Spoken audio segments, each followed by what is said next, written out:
ఆఫ్రికాలో ఒక గిరిజన తెగ ఉంది. ఆ తెగను చేరుకోవడానికి డేవిడ్ లివింగ్ స్టోన్ ప్రయత్నించాడు. కానీ అది చాలా ప్రమాదకరమైన తెగ.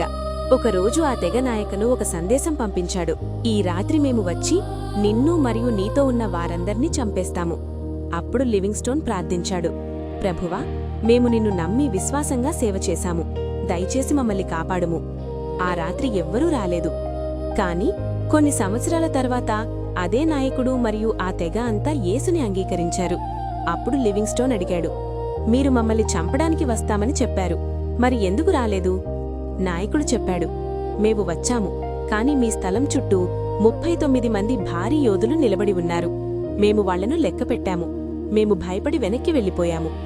తర్వాత లివింగ్ స్టోన్ స్కాట్లాండ్లోని తన చర్చికి వెళ్లి ఈ సాక్ష్యం చెప్పాడు. సమావేశం తర్వాత చర్చి కార్యదర్శి అడిగాడు, ఆ సంఘటన జరిగిన తేదీ మీకు గుర్తుందా? లివింగ్ స్టోన్ అవును అన్నాడు. కార్యదర్శి చర్చి రికార్డు చూసి చెప్పాడు, అదే రోజున 39 మంది మీకోసం ప్రార్థించారు. 39 మంది ప్రార్థించారు. 39 మంది యోధులు కనిపించారు. ఇది యాదృచ్ఛికం కాదు. అందుకే ఎప్పుడూ ప్రార్థనను తక్కువ అంచనా వేయకూడదు.